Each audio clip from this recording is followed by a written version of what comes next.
Bien, pues la sesión de hoy es acerca de la filosofía y el ser humano. Es decir, cuál es la función y la importancia de la filosofía en la vida del ser humano. Bueno, primero hay que empezar diciendo qué cosa es la filosofía para que a lo largo de, no solo de esta sesión, sino del taller en general, vayamos entendiendo o sepamos leer qué es esto de la filosofía cada vez que usemos esta palabra. Usamos esta imagen aquí del el huevo y la gallina porque es una pregunta filosófica muy popular. Entonces ejemplifica eh, alguna reflexión filosófica. Cuando se pregunta a cualquier persona qué fue primero el huevo o la gallina, está haciendo una pregunta filosófica que de alguna manera apela al origen de este animal. Es filosófica precisamente por eso, porque está apelando al origen de una de las entidades que nosotros conocemos. Y que sin embargo, además, no es fácil pensar. A pesar de los datos que nos da la ciencia, no es tan fácil, incluso con esos datos, poder analizar qué fue primero, el huevo o la gallina. La filosofía se puede decir en dos sentidos, por lo menos. Y vamos a hablar primero del sentido de la filosofía como un quehacer natural. Cuando decimos que la filosofía es un quehacer natural, lo que estamos diciendo o a lo que nos estamos refiriendo es a que la filosofía es inseparable del ser humano. La filosofía viene con el ser humano de manera inherente. Y bueno, ¿qué es la filosofía? En este sentido, un cierto amor o un cierto gusto a la sabiduría. Cuando decimos amor a la sabiduría, gusto por la sabiduría en sí misma, estamos diciendo dos cosas. Primero, cuando usamos la palabra amor, o la palabra amistad a la sabiduría también, que es otra de las traducciones de la palabra filia, cuando hablamos del griego, precisamente porque la filosofía significa eso, es una palabra griega que significa amor o amistad a la sabiduría o el conocimiento. Primero, cuando decimos que es amor, estamos diciendo eso, que la filosofía es algo que se busca como un fin en sí mismo. Es decir, que el conocimiento se busca como un fin en sí mismo. Ya hablábamos de que existen fines y existen medios para llegar a esos fines. Entonces, es importante identificar cuándo estamos refiriéndonos o cuándo estamos valorando algo como un medio, es decir, que lo estamos utilizando para llegar a otra cosa, para alcanzar alguna meta, o cuando lo estamos utilizando o viendo como un fin, lo cual equivaldría a que los medios de los que disponemos los estamos usando para llegar a ese fin. Es decir, lo que nos interesa como meta, como punto final, es precisamente eso. Entonces, a eso nos referimos cuando hablamos de la sabiduría como un fin que se busca en sí mismo. Y luego cuando decimos la palabra sabiduría o cuando hablamos del conocimiento, estamos remitiéndonos a un interés por lo más importante. ¿Por qué por lo más importante? Porque la sabiduría no es solamente saber cosas y ya, eso no es sabiduría. No sería correcto decirle sabio a alguien que sabe, no sé, que sabe correr adecuadamente. O sea, claro, eso es conocimiento y el conocimiento siempre tiene su valor, pero eso no lo haría sabio. ¿Qué es lo que hace sabio al sabio o qué es la sabiduría? La sabiduría es estar todo el tiempo interesado en conocer las cosas más importantes. Y con esto de más importante nos referimos a que hay una jerarquía, o más bien estamos asumiendo que hay una jerarquía de los conocimientos. Entonces, dentro de esta jerarquía, una jerarquía donde cada saber tiene un valor distinto, por eso es una jerarquía, estaríamos buscando lo más importante. Entonces, alguien que ama la sabiduría no se preguntaría en primera instancia, no sería su mayor interés saber aquí, por ejemplo, cuál es el mejor bar de la ciudad. Saber cuál es el mejor bar de la ciudad es un saber, es un conocimiento, pero no es un conocimiento tan importante como algunos otros. Tenemos aquí otro que es el de cómo mejorar mi imagen. Una persona podría preguntarse eso.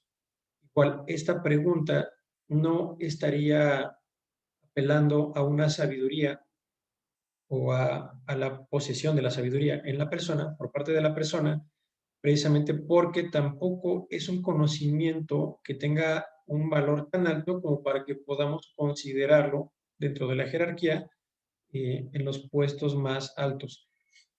Pero aquí tenemos otra pregunta, el cuestionamiento de si existe la verdad. Independientemente de cuál sea la respuesta que una persona encuentre, ya el puro preguntarse, el puro deseo de saber si esa cosa a la que llamamos verdad existe, está dando cuenta de que la persona tiene una cierta sabiduría, porque tiene un deseo de alcanzar uno de los conocimientos más importantes. Y los conocimientos más importantes se hacen importantes, es decir, poseen ese valor generalmente porque engloban una mayor parte de la realidad o una mayor parte de la existencia. Eso es lo que los hace tan importantes. A mí me puede gustar el béisbol, por ejemplo, pero eso no sería un conocimiento tan importante porque yo igual puedo vivir sin béisbol y eso se ve en la realidad de que mucha gente que no conoce el béisbol sigue viviendo o mucha gente que lo conoce y no le gusta sigue viviendo. Es decir, su vida no va a dejar de ser una vida humana, no va a dejar de ser una vida digna porque dejen de interesarse por el béisbol. Pero, ¿qué ocurriría si una persona deja de interesarse por uno de los conocimientos más altos en esa jerarquía? Por ejemplo, preguntarse si existe la verdad. Otro ejemplo sería preguntarse si hay algo después de la muerte o preguntarse qué cosa es eso de la humanidad, ese rasgo que todos compartimos.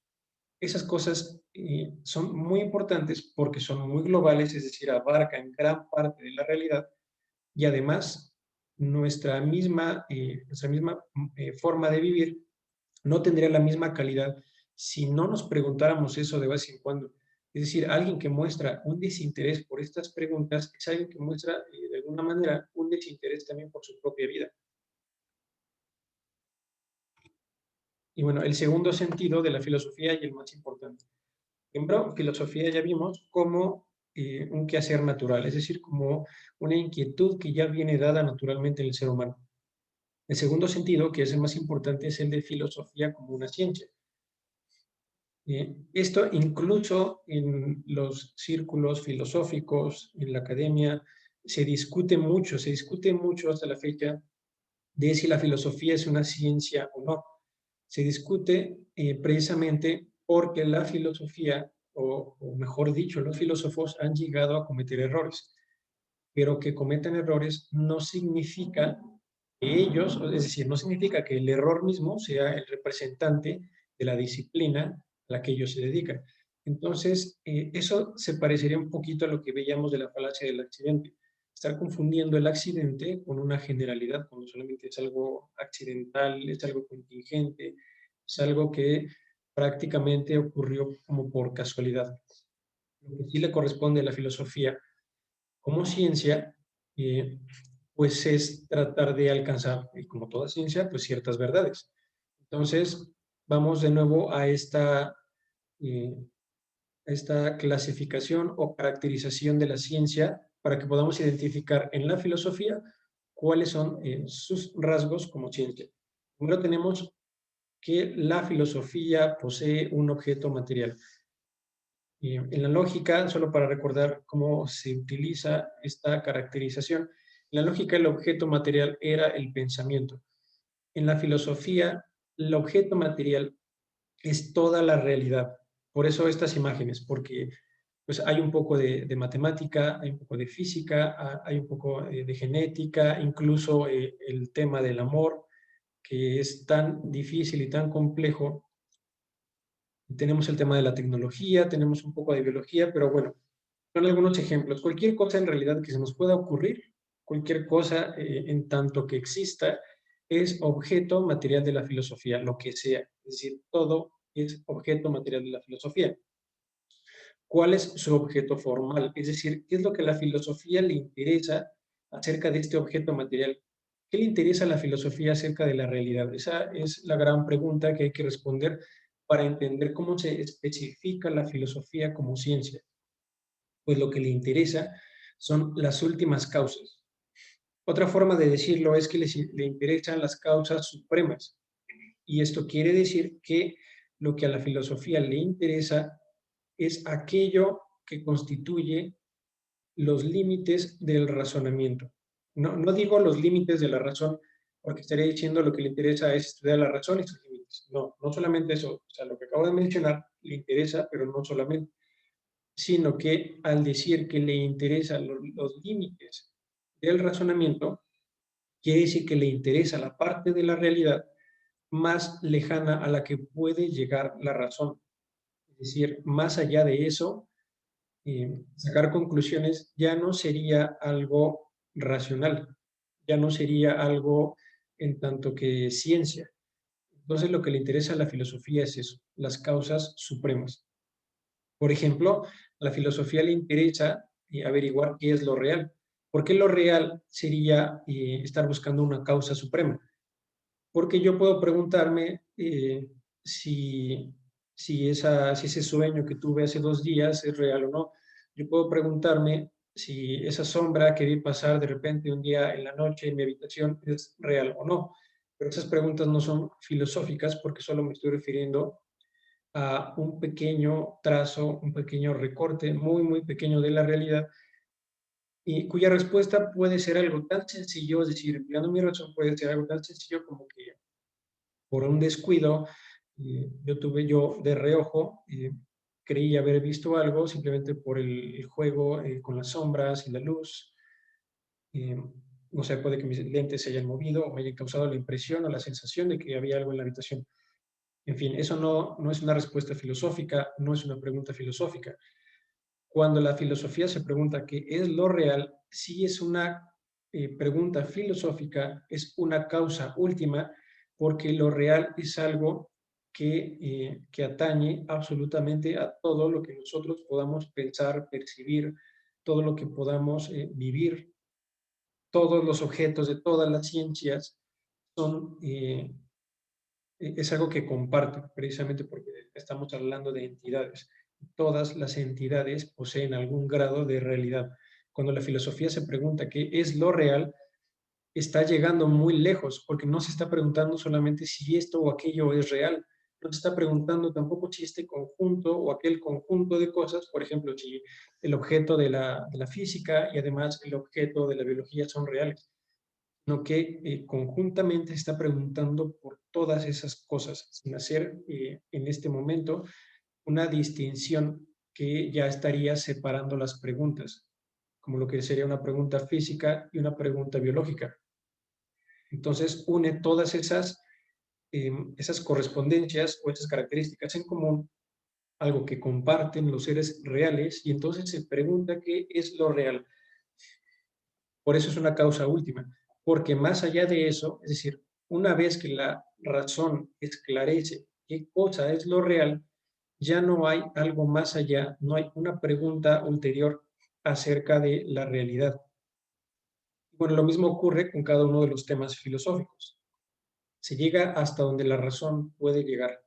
Y siempre la razón, debemos entender esto, siempre la razón puede llegar más lejos de lo que las ciencias empíricas, las ciencias eh, experimentales, incluso las ciencias exactas pueden llegar. La razón todavía llega más lejos de lo que llegan esas ciencias. Y entonces esta lejanía sería un territorio que corresponde a la filosofía. Ese es el objeto formal, es decir, eso es lo que a la filosofía le interesa acerca de la realidad. Y luego la filosofía es ciencia porque también tiene otra característica que es la de llegar a verdades universales. No solo llegar a verdades y ya, sino llegar a verdades universales. ¿Por qué la filosofía llega a verdades universales? ¿Cómo se puede decir esto o en qué sentido se dice que averigua verdades universales? Pues en el sentido de que la filosofía, gracias al uso de la razón, va a dar con leyes que van más allá todavía de las leyes naturales. Estamos hablando de las leyes, las más lejanas, que serían las leyes del ser. Nosotros en el mundo normal o en nuestra experiencia cotidiana vemos muchísimos objetos y para cada objeto que se nos hace presentes podríamos imaginar alguna ciencia que lo estudie, alguna ciencia que se especialice en eso. Por ejemplo, las ciencias naturales que se especializan en cuestiones de farmacología o virología, pero podríamos preguntarnos qué tiene en común, o sea, si la filosofía estudia toda la realidad como un conjunto, es porque ese conjunto tiene algo en común, si no, no sería conjunto. Entonces, ¿qué tiene en común un virus, por ejemplo, con un astro? A primera vista parece que no tienen absolutamente nada en común, pero la filosofía sí puede vislumbrarlo, precisamente porque en lo primero que se parecen es que ambas cosas son seres. Es decir, ambas cosas poseen un grado de ser, poseen existencia, y entonces eso es lo que le interesa a la filosofía. Ese eh, sería el objeto respecto del cual se obtendrían ya leyes universales. Es decir, cuáles son las leyes a las que obedecen todos los seres, indistintamente. No importa si se trata de un virus y no importa si se trata de un astro, sino que todos los seres, incluso el pensamiento, todos obedecen a ciertas leyes en tanto que son seres. Bueno, aquí hay algunos ejemplos de los principios o de esas leyes de las que hablemos a los que puede llegar la filosofía o a los que ha llegado. Tenemos que de la nada, nada sale. Tenemos otro que dice la razón no puede juzgarse a sí misma. Claro, la razón no se puede juzgar a sí misma porque si bien la razón puede decir cosas acerca de sí misma, no puede medirse toda, es decir, no puede evaluarse completamente porque sería como tomar una regla de 30 centímetros y decir, con esta regla de 30 centímetros voy a medir la regla de 30 centímetros. No se puede medir la regla con ella misma. Tenemos otro principio que es el de ningún sujeto u objeto proporciona lo que no tiene. Es decir, ninguna cosa puede dar lo que no tiene. Otro es el de dos afirmaciones iguales a una tercera son también iguales entre sí. Bueno, el último ejemplo de dos afirmaciones contradictorias, una tiene que ser verdadera. Estos principios, primero, unos no son tan fáciles de entender, otros parecen hasta obvios, pero cuando se analizan correctamente nos damos cuenta de que los que parecen difíciles de entender no son tan difíciles en realidad y de que los que parecen obviedades, los que parecen muy obvios, no lo son tanto. Porque no son tan obvios, puesto que nosotros cuando hacemos otro tipo de ciencias, ya se ha visto a lo largo de la historia, se han cometido muchísimos errores científicos porque a veces el científico tiende a no considerar estos primeros principios que corresponden al orden de toda la realidad. Ninguna ciencia, precisamente porque sus objetos son reales, ninguna ciencia escapa a estos principios. Entonces, un científico tiene dos opciones, o las considera a la hora de hacer su ciencia o no las toma en cuenta, pero cuando no las toma en cuenta corre el riesgo de que en su experimentación, al momento de aplicar el método científico, podría caer en un error grave de razonamiento sin darse cuenta. Entonces, siempre hay que tomar en cuenta cuando se hace cualquier ciencia, pues también los primeros principios de la realidad. No puedo yo pretender sacar conclusiones por mucho que mis interpretaciones de alguna manera me lo estén indicando, no puedo sacar conclusiones que sean contrarias a las leyes del ser. Entonces, necesariamente yo estaría cometiendo un error de razonamiento y por lo tanto un error científico. Y ahora pasamos a algunos ejemplos de los temas de la filosofía, temas donde lo que se busca es eso, las últimas causas. Tenemos aquí el origen del universo. Este es un tema, bueno, como varios temas, podría parecer que son temas de la ciencia, pero es decir, de la ciencia empírica o la ciencia experimental o de las ciencias naturales, pero no lo son. Vamos a dar unos ejemplos de por qué. El origen del universo. Ya se sabe que la astrofísica pues ha dado ciertas explicaciones sobre cómo se formó el universo. Una de las más comunes es la teoría del Big Bang.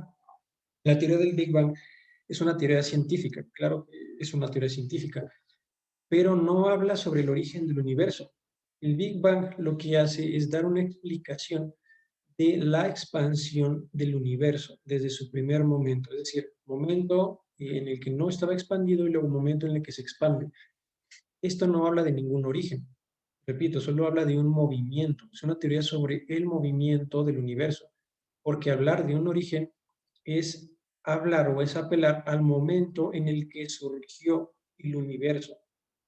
Entonces, como las teorías científicas no pueden explicar eso, y no pueden explicarlo porque corresponde a causas últimas, es decir, a causas que ya no tienen que ver con el orden físico directamente, entonces por eso no se puede decir que el origen del universo es un tema de la ciencia, más bien el origen del universo es un tema de la filosofía, para que nosotros podamos razonar sobre qué cosa hubo antes del primer momento del universo, es decir, sobre su origen, necesitamos poner en marcha los primeros principios de la realidad, algunos de los que ya hablábamos, y bueno, esos encadenados a otros principios y a otro tipo de razonamientos, conceptos también, que no son los propios de la astrofísica.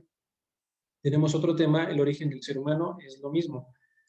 Eh, las teorías sobre la evolución, lo que nos dicen o de lo que nos hablan, es de un cierto mecanismo en el que el cuerpo de las especies se va modificando, se va transformando, hasta que llega a un momento en el que surge este cuerpo, el que llamamos cuerpo humano. Porque esto tampoco es un tema de la ciencia natural, porque la ciencia natural, si bien puede dar alguna explicación sobre el origen del cuerpo humano, no puede dar ninguna en absoluto sobre otras cosas, por ejemplo, el origen de la conciencia.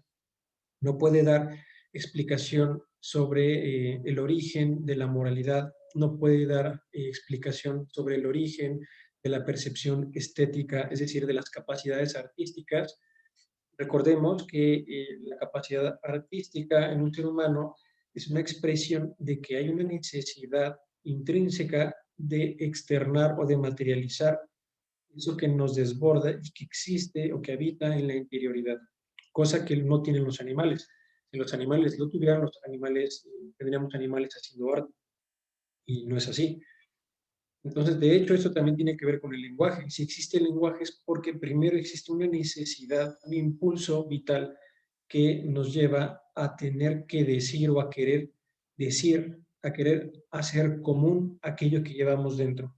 Los animales tampoco tienen esto. Los animales tienen sistemas de comunicación, pero sistemas de comunicación que no funcionan con conceptos. Ya veíamos que el concepto es la unidad básica del entendimiento. Los animales no tienen eso, si bien tienen conductas que podrían parecerse un poco. Bien. Entonces, precisamente por eso, porque la conciencia es algo que no está en ninguna parte de la naturaleza, no se puede explicar, es decir, no se puede hacer ningún método, ningún experimento a través del cual se obtenga conciencia. Por eso es un tema filosófico. Tenemos otro tema que es la moral. Igual hay algunas ciencias, de hecho también me parece que la biología trata de dar ciertas explicaciones sobre el origen de la moralidad, eh, apelando a experimentos con animales, o a veces simplemente haciendo ciertos estudios sobre el comportamiento de los animales. Los animales pues son gregarios, es decir, viven en comunidades.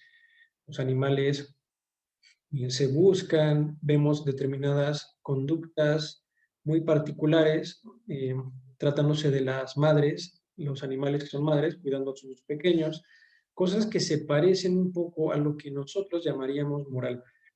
Sin embargo, otra vez hay una diferencia enorme.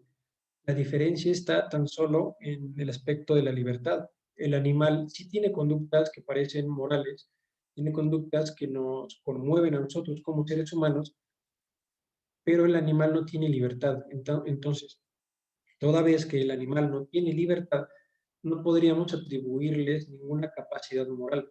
Lo que podemos hacer es atribuirles el instinto. El instinto explica mucho del comportamiento animal.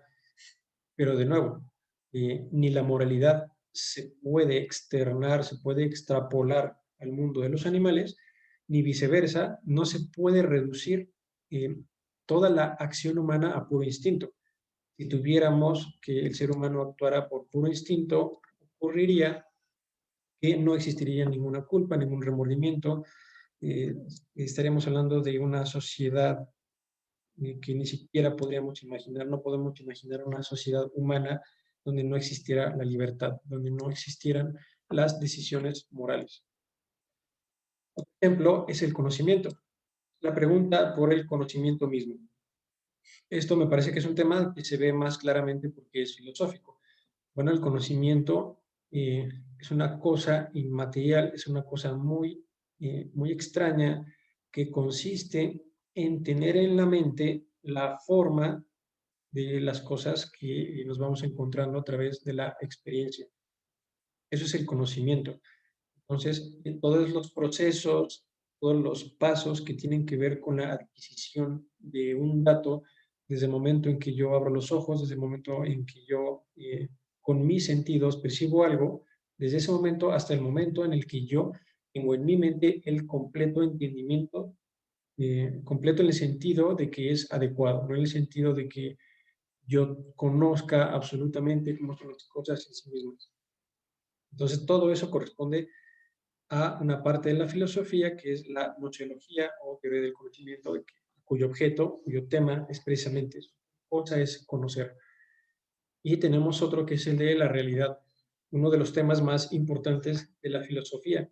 Es muy importante porque entender la naturaleza de la realidad, o por lo menos vislumbrar la naturaleza de la realidad, es decir, la naturaleza de todo lo que existe, y tiene muchas implicaciones en el modo en el que vamos a vivir, tiene muchas implicaciones en el modo en el que vamos a hacer ciencia, todas las ciencias, tiene implicaciones en el modo en el que vamos a obrar como seres humanos, en el modo en que nos vamos a relacionar con otros seres humanos, cómo vamos a concebir al hombre mismo, a la mujer, al ser humano en general. Entonces, todas estas cuestiones son ejemplos de los grandes temas de la filosofía, temas que no se resuelven únicamente con el auxilio de las otras ciencias, las ciencias particulares, las ciencias experimentales o las ciencias naturales o exactas. Y bueno, la filosofía también se conoce como madre, precisamente por lo que ya decía, se conoce como madre de todas las ciencias. Es madre de todas las ciencias porque la filosofía es la que aporta los primeros conceptos, los primeros datos asumidos, las primeras nociones sobre cómo se conoce el mundo, sobre cómo nos acercamos o nos aproximamos a los objetos de la realidad, de tal manera que podamos adquirir conocimiento verdadero, de tal forma que yo no me engañe a mí mismo cuando me aproxime a, no sé, por ejemplo, si voy a estudiar un insecto, yo necesito tener ciertas nociones sobre qué cosa es un insecto. Para empezar, yo tengo que asumir que el insecto es un ser vivo para aproximarme a él y estudiarlo de una manera completamente distinta a como estudiaría una roca. Entonces, esas asunciones, ese conjunto de datos presupuestos, son proporcionados por la filosofía. Por eso la filosofía es la madre de todas las ciencias. Otra cosa que la hace y madre de todas las ciencias es que ninguna ciencia, excepto ella, puede mirarse a sí misma, puede mirarse como en un reflejo. Las ciencias lo que miran generalmente es su objeto material a través del lente de su objeto formal, es decir, a través del aspecto bajo el cual va a mirar sus objetos, pero no se miran a sí mismas, porque la ciencia, por ejemplo, la biología no es objeto de estudio de la biología. Lo que estudia la biología son los seres vivos, no la biología misma. La filosofía no tiene esa característica o esta restricción, por así nombrarla, sino que la filosofía sí se puede mirar a sí misma, dado que siendo parte de la realidad y teniendo la filosofía como objeto material toda la realidad, tiene esa legitimidad para estudiarse a sí misma, para analizarse. Y por cuanto tiene esta facultad de analizarse a sí misma, es decir, de tener una mirada completamente panorámica, tiene también la facultad de mirar a las otras ciencias, de analizarlas y de colocar en su lugar a cada una de ellas, así como proporcionarle los primeros datos de donde van a partir. Ya luego, cómo cada ciencia se va a relacionar de manera concreta con sus objetos, ya algo que corresponde al método científico o correspondería ya a los mismos científicos que hacen esa ciencia.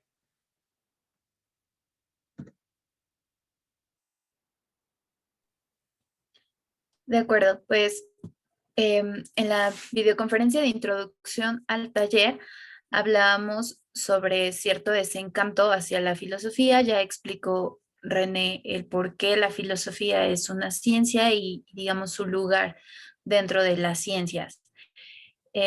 Sin embargo, vamos a hablar ahorita un poquito de por qué hay cierta desconfianza o cierta confusión respecto a la filosofía como ciencia. Y esto es, pues, porque los filósofos son seres humanos que tienen un contexto, que tienen recursos limitados eh, y por lo tanto pueden equivocarse. Ahora, ¿me regalan la siguiente diapositiva, por favor? En todas las cosas que existen hay, hay algo, hay dos rasgos que podemos identificar. Y una es una parte invariable, que sería la necesidad, y una parte que, que sí cambia. Entonces, esto es pues la contingencia y la necesidad. Bien, aquí les ponemos un ejemplo en este caso, la cosa sería un perrito. Pensemos en un labrador. Esa es su raza, el ser labrador. Sin embargo, su esencia, la pregunta de qué es un perro. Este perro pues pertenece a, a una familia de seres vivos, a un género de animales. Si fuera un chihuahua, pues seguiría siendo un perro, solo que cambiaría ciertos, se le conoce también como accidentes. El accidente es algo que, por ejemplo, su raza o el color del perro, lo esencial, lo que permanece es que es un perro. Eso sería como la pequeña distinción entre lo contingente. Ahora, relacionándolo un poquito con la ciencia, pues también vamos a ver más adelante cómo es que la ciencia tiene cosas esenciales y cosas que no lo son. Aquí lo importante es identificar pues lo que es contingencia y necesidad. Bien, veíamos de lo necesario. En el caso del perro, pues es el género al que pertenece. Si deja de pertenecer a ese género canino, pues deja de ser un perro. Suena incluso obvio, pero es algo que no hay que perder de vista. Bien, entonces, ¿me regalas la otra diapositiva, por favor? Gracias. Bien, entonces, en la ciencia identificamos que también hay cuestiones necesarias y cuestiones contingentes. A grandes rasgos, pues lo que ha cambiado de la ciencia no es parte de su esencia. No vamos a negar que han cambiado cosas en la ciencia. Vamos a identificar que esas cosas que han cambiado no son esenciales, no son propias de ella, por lo tanto no, no, no intervienen, digamos, con lo que ella sigue siendo. Y pues, desde luego, ¿no? Recordemos que la filosofía es una ciencia.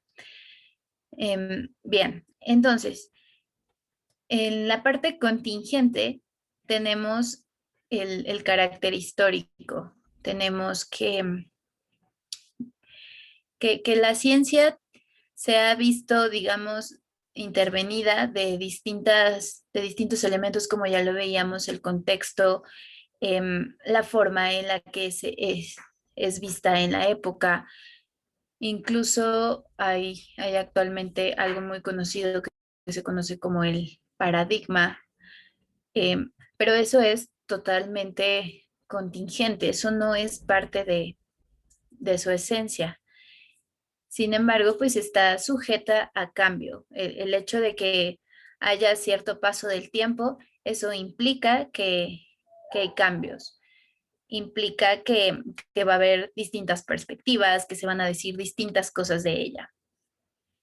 y sobre todo pues pensando en quiénes hacen ciencia, una ciencia como la filosofía, pues los filósofos, lo que ellos pueden decir al respecto. Em, Bien, entonces, ¿qué sería lo que no cambia, lo que permanece?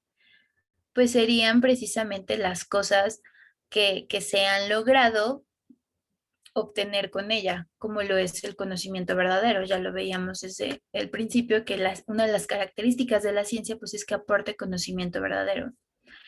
Entonces, al lograr obtener estas certezas del conocimiento, sistematizarlas, procesarlas de tal manera que puedan ser incorporadas tanto a la vida del ser humano, a la visión del mundo, esa es, no solo es la aportación de esta ciencia, sino que también es aquello que queda intacto. Ese es como el valor, esa es la riqueza, eso es lo que no va a cambiar. También pensemos, pues, por la misma naturaleza de lo que estamos hablando. La verdad, por definición, la verdad no cambia. La verdad permanece em, y queda, pues, intacta ante el tiempo y cualquier otra, otra cuestión. De lo contrario, entonces podemos estar seguros que no estamos hablando de la verdad, si fue algo que cambió. ¿De acuerdo? Em, bueno. ¿Me puedes regalar la siguiente diapositiva, por favor? Gracias. Entonces, ahora pensemos en nuevamente en por qué se puede llegar a tener cierto desencanto de, de las ciencias y en especial de una ciencia como la filosofía. Vamos a tratar de relacionarlo. Em, los errores, por ejemplo, en esta cuestión de Ptolomeo, cuando afirmaba que los planetas giraban alrededor de la Tierra. Eso implica un error, porque no había quizá los instrumentos adecuados, eh, porque la visión del mundo en este caso del científico, pues era una visión que intervino en su intento por explicar el orden del cosmos, por ejemplo. Sin embargo, eso no nos va a hacer a nosotros desistir de que la astronomía es una ciencia que puede aportar conocimiento, que nos puede ayudar a entender los astros. Entonces, ahí sería importante pues hacer justamente esta distinción.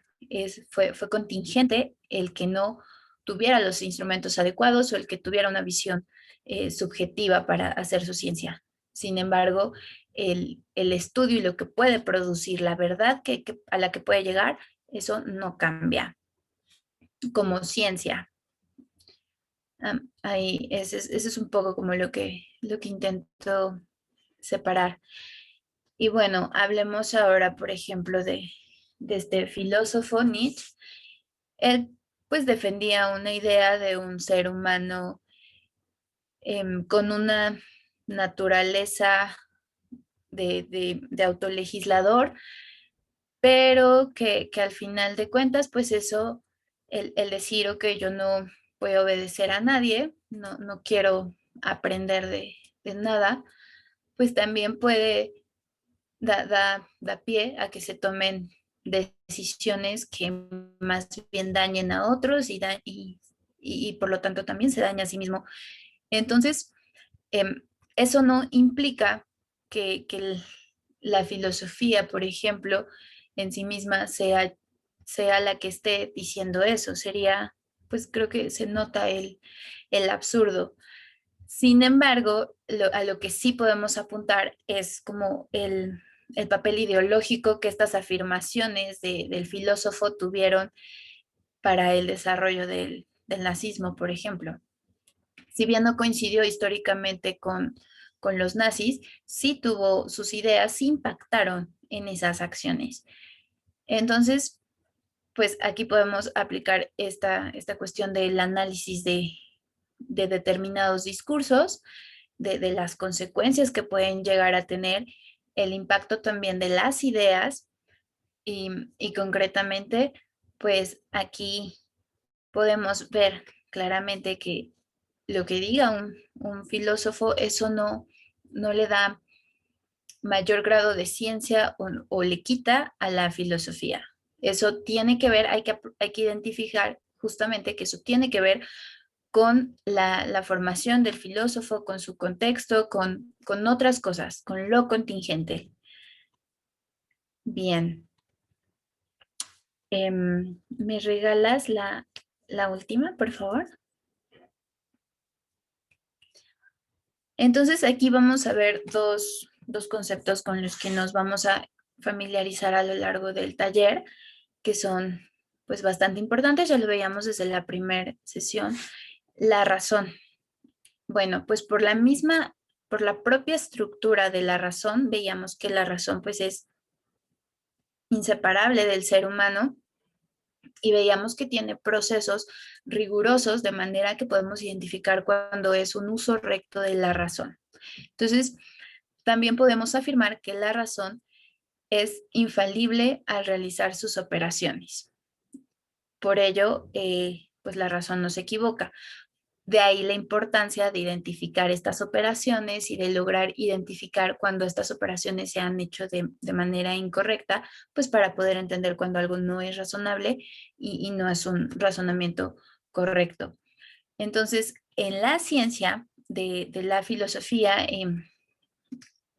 la razón es algo pues inalterable, justo por lo que vemos. No se puede equivocar, dado que tiene una serie de procedimientos rigurosos que se pueden identificar, que cualquier ser humano que haga uso de su razón los puede identificar.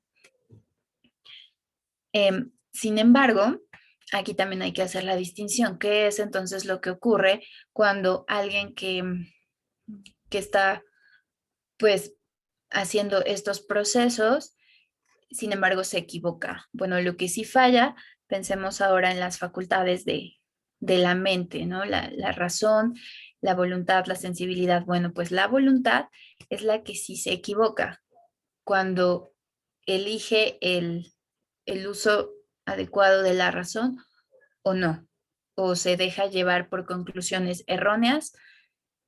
La voluntad es la que se está equivocando. Entonces, pues nuevamente aquí podemos ver como aquello que es contingente, ¿no? En este caso, pues la voluntad, una mala decisión. Por otra parte, tenemos la verdad. Ya lo veíamos que por definición es algo que no cambia, permanece en el tiempo, depende de sí misma, no depende absolutamente de ninguna otra cosa más que de sí misma. Y por lo tanto no puede ser alterada, no puede ser devaluada, simplemente es. Entonces, pues estos son dos elementos que permanecen en la ciencia más allá pues de cualquier cosa contingente.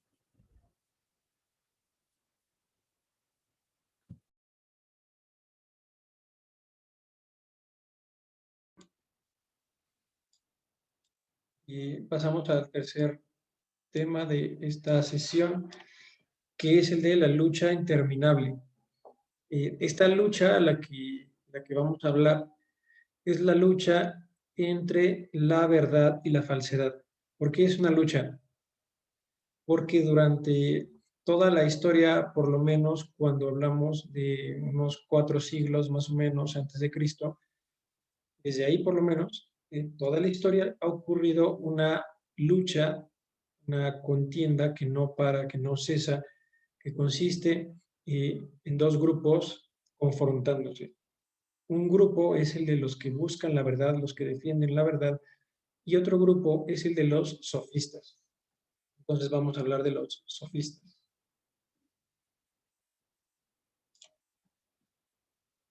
Bien, ya habíamos visto en la sesión anterior lo que son las falacias. Es decir, una falacia es un razonamiento que se quiere presentar o que se pretende que sea verdadero y que sea correcto, pero que en realidad es un mal razonamiento. Bueno, pues la sofística, es decir, esa práctica del sofista, consiste en llevar a cabo falacias, en elaborar falacias, pero de manera deliberada. Es decir, el sofista no es alguien que se engaña a sí mismo. Habíamos mencionado algo sobre la lógica y el discurso. Y decíamos que cuando alguien se equivoca en su discurso, cuando alguien está haciendo un mal razonamiento, ocurre una de dos cosas: o se engaña a sí mismo o nos quiere engañar. Bueno, quien se engaña a sí mismo no puede ser llamado sofista porque nosotros pues desconocemos las razones por las que se está engañando, que casi siempre coinciden o se resumen en algún error de su propio razonamiento. Pero el sofista no es el que se engaña a sí mismo, sino el que quiere engañar. Entonces el sofista se sirve de falacias para que en su discurso parezca que tiene razón. Es decir, lo que busca es que parezca que él es el que tiene la razón o es el que está en posesión de la verdad. Entonces, no busca la verdad, no le interesa eso. Lo que le interesa es eso, es mostrar un rostro como de que tiene la razón o de que está en posesión de la verdad. Y claro, el sofista siempre obedece a intereses particulares. El sofista no podríamos identificarlo con un verdadero científico, de ninguna manera, es decir, ni tratándose de la ciencia en el sentido actual, ni tratándose de la ciencia filosófica. Precisamente por eso, porque él siempre quiere o busca emplear los argumentos de manera truculenta para que las conclusiones que él va a sacar parezcan válidas o válidamente obtenidas a partir de las premisas de las que se está sirviendo. Otra característica de la sofística o del sofista es que lo que busca normalmente también es la novedad. Se encanta por la novedad, por lo novedoso. Cuando digo que se encanta, lo que estoy diciendo no es que simplemente tenga un gusto por lo nuevo, pues creo que a todos nos llega a gustar en algún momento algo nuevo. Eso es normal, es algo muy comprensible. Pero lo que pasa con el sofista es que pone en su escala de valores la novedad por encima de la verdad. Esto quiere decir que cuando tiene opción de escoger entre la verdad, es decir, entre buscar la verdad o defender la verdad, cuando tiene la opción de eso y además tiene la opción de volcarse hacia lo novedoso, siempre va a elegir lo novedoso. Le interesa más lo nuevo por nuevo, no le interesa la verdad. Y bueno, otra cosa que tenemos que tomar en cuenta es si esta lucha de la que estamos hablando se ha mantenido durante toda la historia, por lo menos en los últimos 2500 años más o menos, es porque el sofista no se deja ver como tal, es decir, no descubre su rostro, no que se hace pasar por filósofo generalmente, o también, claro, ha llegado en ocasiones a hacerse pasar por científico. Nosotros podríamos en nuestra vida cotidiana quizás hallar algunos sofistas en la ciencia experimental de nuestros días. La cuestión es que no es fácil identificarlos. ¿Cómo se puede identificar o cuál sería el rasgo con el que con mayor facilidad podríamos distinguirlos? Pues es el que mencionábamos sobre la verdad. No les interesa la verdad, sino que siguen otros intereses.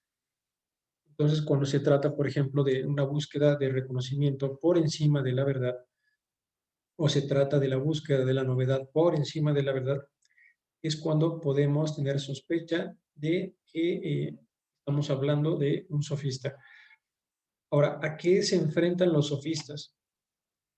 Ponemos aquí la imagen de Sócrates, porque Sócrates fue muy reconocido, algo que hizo muy famoso a Sócrates, algo que le granjeó muchísimo prestigio, fue que él llegó a enfrentar a los sofistas de manera directa.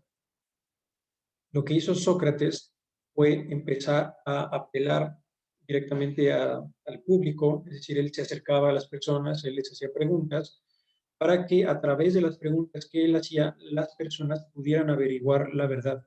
Es decir, él con sus preguntas los guiaba para que ellos pudieran llevar a cabo razonamientos correctos, para que ellos pudieran responderse a sí mismos preguntas que ellos ya tenían y que a veces no sabían, o a veces ya sabían que las tenían, pero no sabían cómo respondérselas. Entonces lo que hacía Sócrates es este ejercicio de la mayéutica. La mayéutica consiste en hacer parir ideas, o así se le llama. Es decir, lo que hace Sócrates es sacar de la mente de otra persona una idea que ya está en esa persona. Hace que en la persona se dé a luz una idea que ya estaba dentro. ¿Cuál es esta luz? Esta luz podría decirse que es la verdad. ¿Cómo se realiza este método de sacar esta verdad de la persona? A través del razonamiento o de los razonamientos que él mismo podía, a los que él les ayudaba.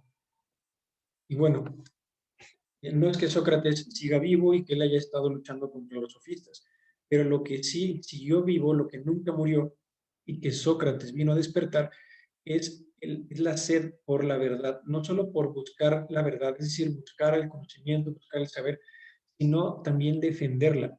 Entonces ya no se trata solamente de una actitud científica en donde se busca conocer, sino que a partir de Sócrates eso también se convierte en una virtud, se convierte en una práctica moral en la que se defiende la verdad, no solo porque se quiera conocer lo que es verdadero, no solo porque se quiera acceder a diferentes saberes, sino que se defiende la verdad en el entendido de que la verdad de alguna manera va a ayudar a la sociedad a salir adelante de cualquier tipo de problema. Entonces, pues esa lucha continúa hasta la fecha. Otra cosa que es propio de algunos sofistas, o de muchos sofistas, es que se jactan de humildad. No estamos hablando precisamente de las personas sofistas, sino de la sofística misma. Es decir, la sofística, algo que tiene es que le atribuye sus propias limitaciones a toda la ciencia. Afirma que nadie puede saber más de lo que ella misma puede llegar a entender. No porque no haya más que se pueda entender, sino porque el sofista solo llega hasta ahí con sus razonamientos y falaces, y entonces, habiendo llegado a una distancia muy corta a través de esos razonamientos falaces, quien estaría limitándose es el mismo. Es decir, la ciencia no tiene esos límites. Los límites de la ciencia en general van mucho más allá de eso. Pero el sofista se limita precisamente por el mal uso de determinados razonamientos, las malas operaciones, las incorrectas operaciones de los datos, y entonces no llega muy lejos, pero algo que lo caracteriza es que le atribuye esos límites a otras ciencias. Ha habido filósofos, por ejemplo, que piensan, llevan a cabo determinados razonamientos, no llegan muy lejos y entonces, claro, no podían llegar muy lejos con los razonamientos que usan, y entonces terminan concluyendo que toda la filosofía puede y debe llegar solamente hasta donde ellos llegaron. Y entonces se jactan de humildad, es decir, yo tengo la humildad para reconocer mis límites, precisamente porque nada más llegué hasta aquí. Y reconozco mis límites y al mismo tiempo reconozco que toda la ciencia a la que represento tiene los mismos límites. Esto, claro, no sería un gesto de humildad, no lo sería porque más bien no está reconociendo que esos límites no son suyos, sino que se los está achacando a la ciencia que representa. Muy diferente, tomando otra vez a uno de los grandes filósofos de la historia, muy diferente es el caso de Pitágoras. De hecho, Pitágoras fue el que propuso esta palabra de filosofía para el amor al conocimiento. Cuando llegaron a decirle que él era un gran sabio, él dijo, no, no, no, yo no soy un gran sabio. Yo solamente eh, tengo amor por la sabiduría. Es decir, yo no soy tan grande, mis conocimientos, mi modo de vida no llegan a tanto como para que yo mismo pueda ser conocido por sabio. Sino que, muy diferente a eso, Pitágoras dijo, yo lo que hago es solamente tener afición, tener gusto, tener una amistad con el saber. Esto sí sería un gesto genuino de humildad, precisamente porque Pitágoras reconoce sus propios límites sin atribuirle esos límites a la ciencia en general. Es decir, él sabía que si estaba limitado era porque a él mismo le hacía falta un mayor cultivo.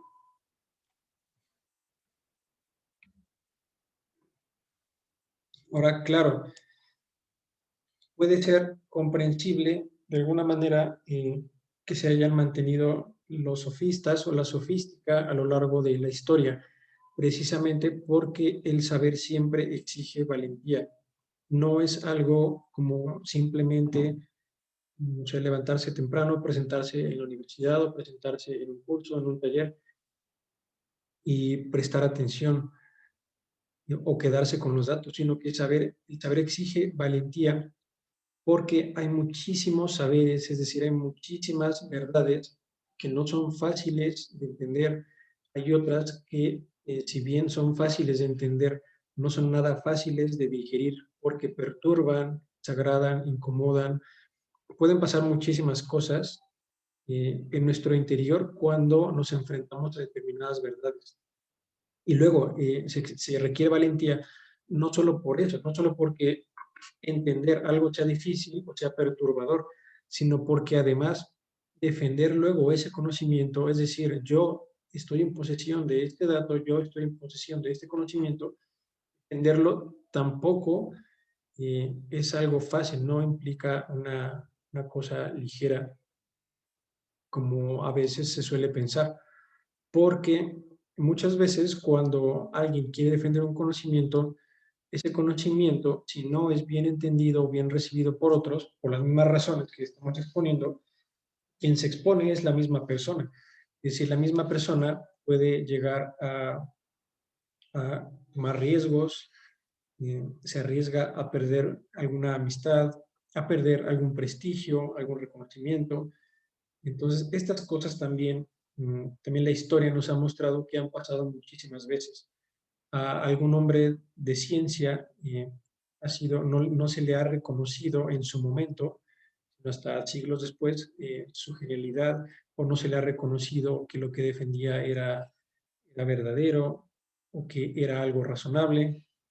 De hecho, también esto es representado por el mismo Sócrates. Él, con tal de defender la verdad, dio su vida, porque él tratando de ayudar a las personas de su pueblo, de su ciudad, tratando de ayudarlas a alcanzar la verdad, fue acusado por lo contrario, es decir, fue acusado como de alguien que pervertía a las personas, como si él estuviera mostrándoles cosas falsas. Es decir, lo que hacían los sofistas es lo que se le atribuyó a Sócrates, por lo cual él fue acusado. Pero él precisamente defendiendo la verdad, es decir, en este caso él defendiendo las virtudes políticas o la virtud política, no quiso hacer nada que atentara en contra de las leyes de su ciudad, como haber escapado, por ejemplo, haber escapado de la pena de muerte que le impusieron. Él podía haber escapado, pero no lo hizo precisamente porque había atentado contra esos principios morales o esa virtud que él mismo trataba de practicar. Entonces, haberlo hecho sería como haber negado al final de sus días o haber negado en ese momento todo lo que tanto esfuerzo le costó transmitir en sus conciudadanos. Bueno, aquí hay algunos ejemplos de verdades que no son fáciles de entender, no son fáciles de digerir. Por ejemplo, el hecho de que hay una distribución injusta de los recursos actualmente, es decir, hay ricos y pobres, o admitir que hay una naturaleza humana, tampoco es algo fácil porque cuando nos enfrentamos a estos datos, por ejemplo, que existe una naturaleza humana, empezamos a sentirnos muy restringidos, como si estuviéramos atrapados. Claro, esto se debe a determinados errores de razonamiento, no estamos atrapados de ninguna manera, pero puede tomarse en primera instancia así, como un cierto aislamiento o una cierta esclavitud a la propia naturaleza. O otra cosa es la decadencia intelectual, es decir, que en nuestros días el conocimiento y la inteligencia ya no se distribuyen con el mismo éxito con el que se distribuía hace quizás 300, 200 años. Y bueno, también podemos hablar, a manera de ejemplos, de los índices de infelicidad que existen en el nuestro y en otros países, en la unidad, los errores cometidos por la ciencia, o los asuntos de ingeniería social, es decir, los asuntos de manipulación de las masas. Y pues también está la objetividad de la moral. La moral, hasta la fecha, se discute mucho si la moral es algo objetivo o no. Es decir, si de verdad existe una moralidad, o más bien son puras invenciones de cada quien.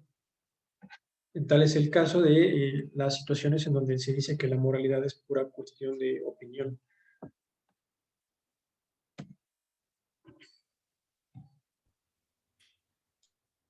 Y bien, pues la filosofía como ciencia y en todo su ejercicio es inseparable de la vida del ser humano.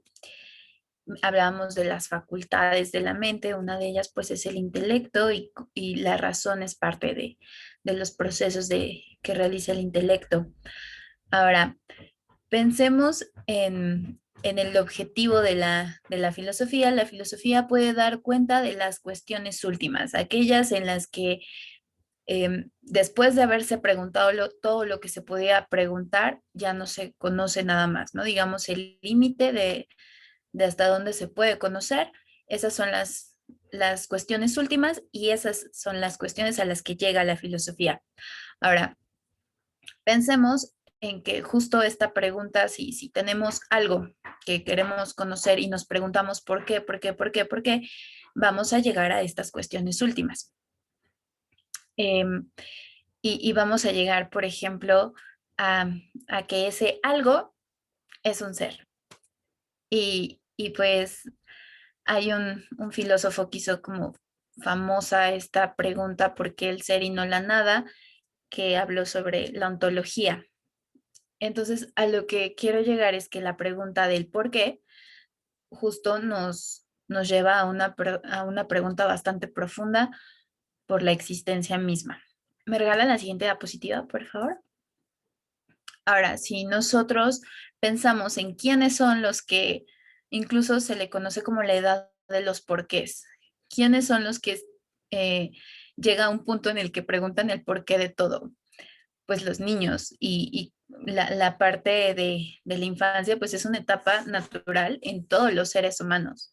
De ahí que es inseparable, o sea, es parte de la naturaleza del ser humano el cuestionarse, el tener curiosidad en cuanto en cuanto tienen esta conciencia, esta inquietud por conocer el mundo, por saber cosas. Ahorita, por ejemplo, en tiempos de pandemia, pues eh, tenemos incluso adultos, ¿no? Tenemos esta pregunta por qué es la muerte, qué significa que te mueres, a dónde vas, o se acaba todo ahí, qué ocurre con tu memoria, tantas cosas que como adultos incluso nos preguntamos, pues porque desde luego em, estamos en una situación en donde la muerte es algo que suena muchísimo más que en una situación no de pandemia.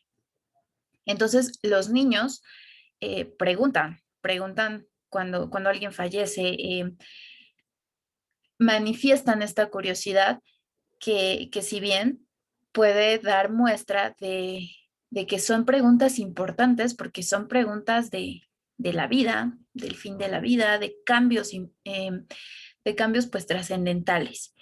Entonces, de ahí que podemos ver la relación entre la naturaleza humana y la curiosidad y la necesidad por saber, y no solo saber, sino entender de manera profunda la realidad.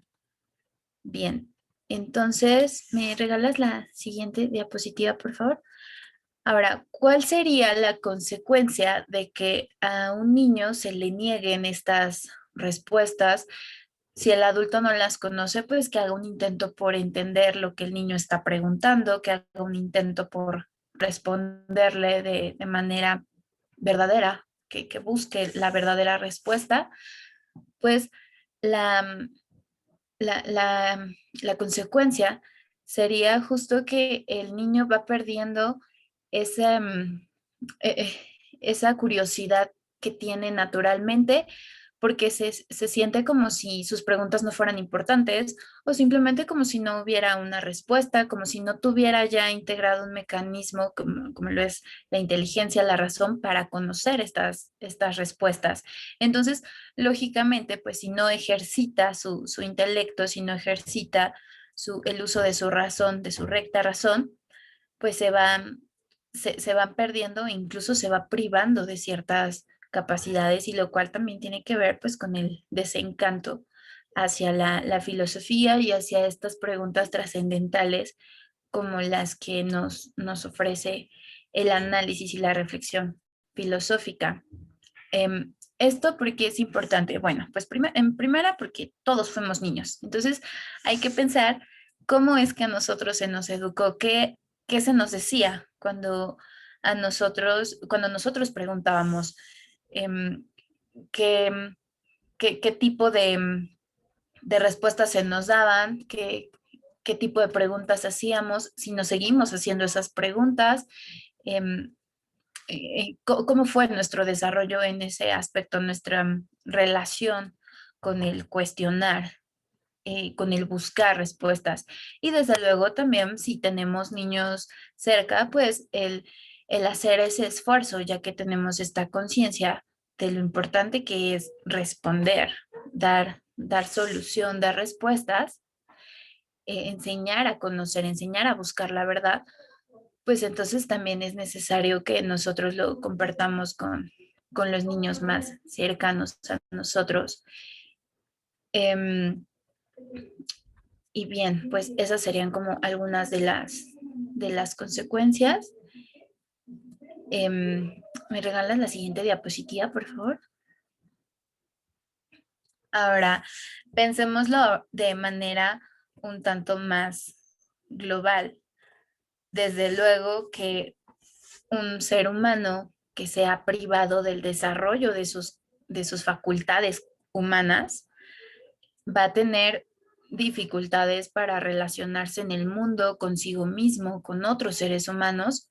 Ahora pensemos en una sociedad llena de seres humanos que se están privando de este desarrollo. Pues desde luego va a ser una sociedad que ha sido despojada de esta formación de su criterio. Si estamos hablando de que la filosofía nos muestra la forma de razonar, em, que, que, que las herramientas que podemos desarrollar a través de la filosofía nos enseñan sobre nosotros mismos, nos enseñan sobre el mundo, pues entonces nos estamos privando de toda esa capacidad de entender muchísimas cosas. Em, y tendríamos en general pues una sociedad carente de un criterio. Ya lo mencionaba René en unas diapositivas anteriores, pues altos índices de infelicidad que se manifiestan de distintas maneras, ¿no? Como el querer fugarse de la realidad o el actuar de una manera contradictoria, autodestructiva, incluso. Entonces, pues, de manera más global, eso trae varias consecuencias como las que podemos observar. ¿Me regalas la siguiente diapositiva, por favor? Y bien, también es inseparable del ser humano porque como ya lo veíamos es algo natural. La curiosidad es algo natural en el ser humano. Ahora, conforme vamos creciendo y vamos relacionándonos, van surgiendo distintos tipos de preguntas. Cuando nosotros nos cuestionamos acerca de estos temas, como acaba de pasar el 14 de febrero y tuvimos como un bombardeo con lo que los medios de comunicación dicen que es el amor, con lo que algunos conocidos nos pueden decir, con lo que nuestra propia experiencia nos puede decir de qué es el amor. Entonces, quedémonos quizá con este ejemplo por ahora. Cuando nosotros nos preguntamos qué es el amor, hay una forma de amar, hay una forma en la que yo puedo aprender a hacerlo. em, por lo tanto, ¿cómo debería yo tener una relación amorosa? cómo debería ser el que yo reciba amor.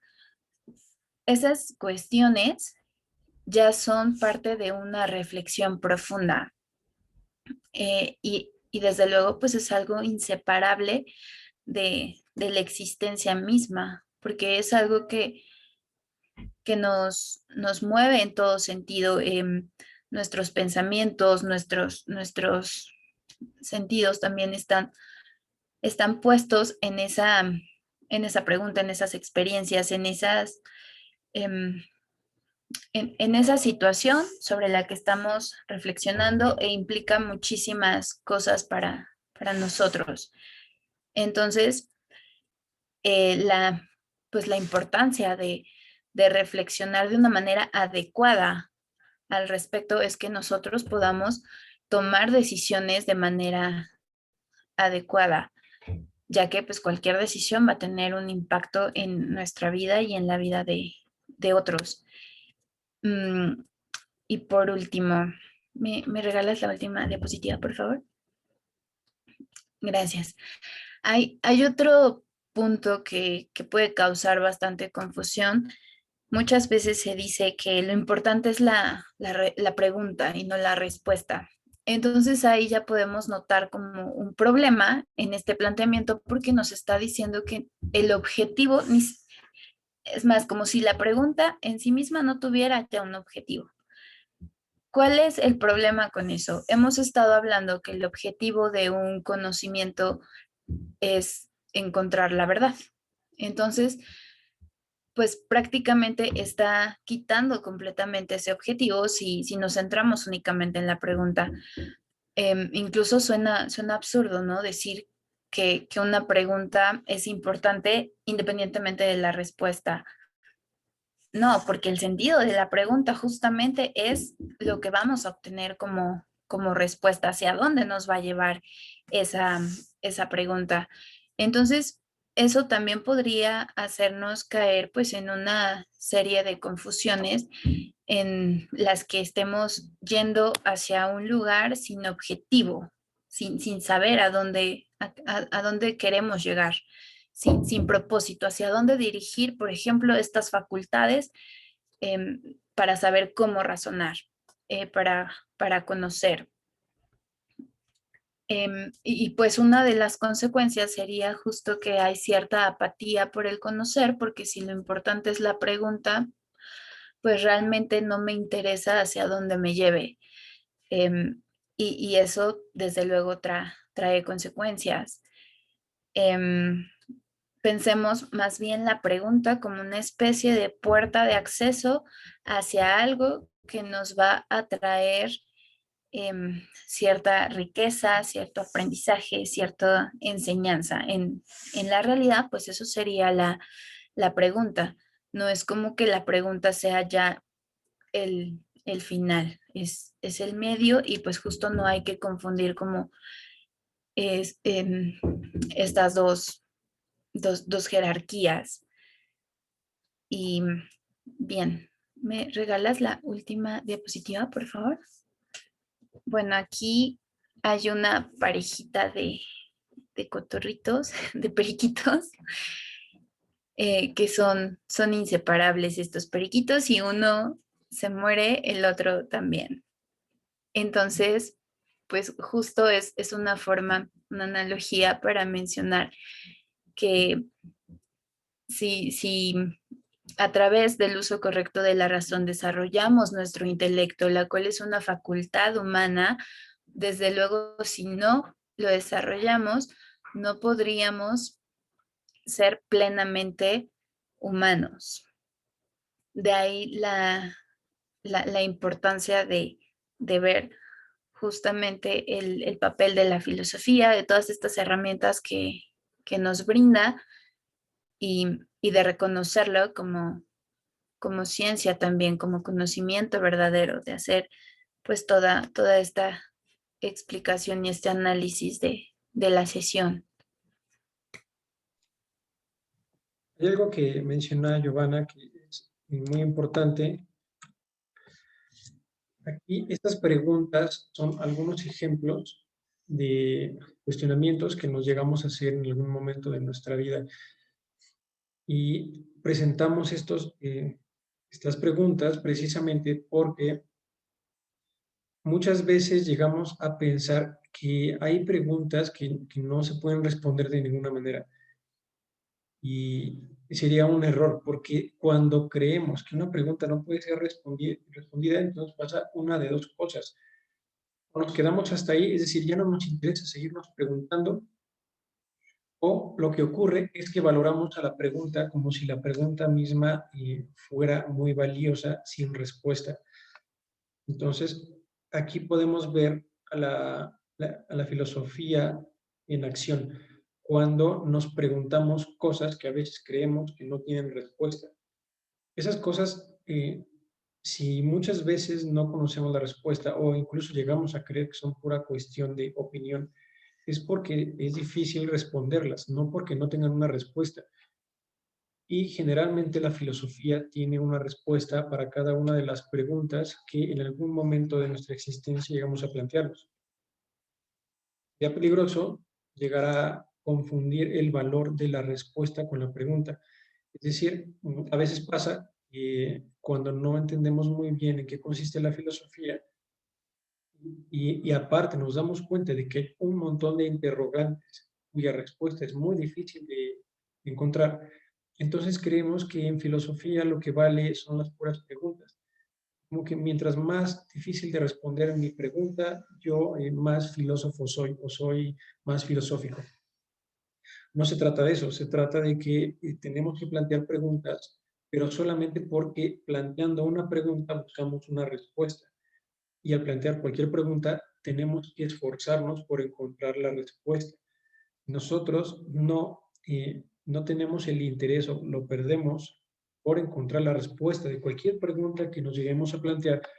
Entonces ocurre que nos desprendemos de cierta parte de nuestra humanidad. No estamos, no existe la humanidad únicamente para vivir o subsistir, sino que la humanidad, una de las finalidades o una de sus grandes capacidades, algo que la hace desplegarse es justo eso, preguntarse para responderse, porque el ser humano tiene un cierto desbordamiento que no tienen los animales. Todas las cuestiones de la interioridad, todas las emociones, las preguntas, el deseo por conocer, el deseo por amar y ser amado, son cosas que no compartimos con los animales. Y si nosotros no entendemos en qué consisten esas facultades que tenemos, es decir, si no nos preguntamos por ellas, cosa que hace la filosofía, cosa que responde la filosofía, entonces vamos perdiendo cierta sensibilidad sobre aquello que es más importante, es decir, nuestra humanidad. Bueno, con eso terminamos